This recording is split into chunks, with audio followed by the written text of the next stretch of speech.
why do I see politics all over this, especially by the end date of this is just before the 2012 election? Look, well, we're going to get into the polls later today, and the polls that have come out in the last 2 days are devastating for the president. But the polls show that he's lost the middle of the country. He's lost independence in the country. In overwhelming numbers now appear that they're going to be voting against him. At the Net Roots convention for the left-wingers, the Net Kooks, I call them, you know, he came under heavy fire there. Is it a stretch to say that he's now reaching out to some base, his left-wing base, in preparation of this re-election campaign of his, sir?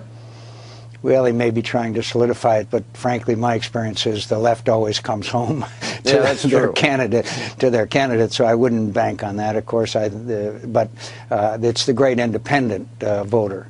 And I think that the president is taking an unnecessary risk tonight with what he's doing. And whether it's for political purposes or not, the fact is that it wasn't just General Petraeus, I know for a fact, but other military commanders who have had this long experience beginning back in 2001 and before. So I'm very, very disappointed, and I hope that I'm wrong. I hope it works out all right.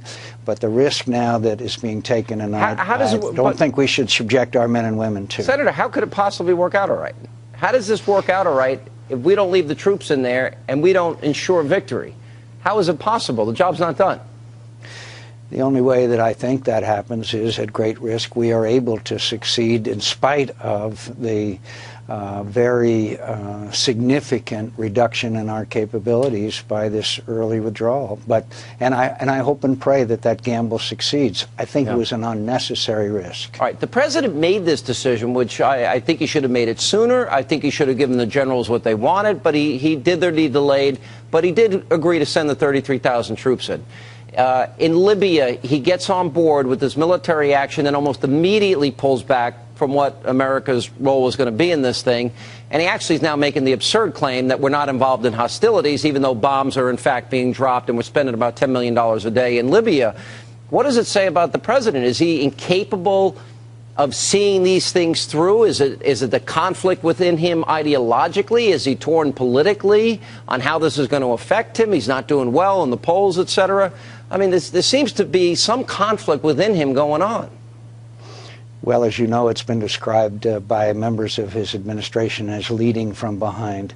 And Libya is particularly frustrating because if we'd just declared a no-fly zone, it would have been over. If we'd used American assets, it would be over now. Gaddafi is crumbling. He went to the Arab League, NATO, everybody but the Congress of the United States. And my friends on the other side of the Capitol, Republicans, are very angry about that. But I would caution my friends on the other side of the Capitol, you don't want Gaddafi to remain in power. And so I may disagree with you. Can I tell you why, Senator? And sure. I got to tell you, I never thought the War Powers Act was constitutional, neither of any presidents. Nor did I. Nor did I. All right. So that's Congress has the means to cut funding. That debate is now ongoing. And when the president, in fact, went lawyer shopping, when the president tries to tell the American people there are no hostilities there, when the president pulls this in Afghanistan, I don't have confidence that he has the willingness or the stomach to see it through. So I don't know if he's the right person to lead the effort and if this is the right time if he's not going to see it through. So I think because of his lack of leadership, I don't have confidence in him to pull it off in Libya. But our allies can pull it off, and Italy's bailing out. Slow and tough. Listen, it's long and it's tough, and he is crumbling, and I believe he will fail. But look, we can't allow Gaddafi to remain in power. He would become a center of terrorist activity. We would have Al Qaeda. We would have, I mean, look. Also, it would be the end of NATO, my friend. It would be the end of NATO if we can't defeat a third-rate military power.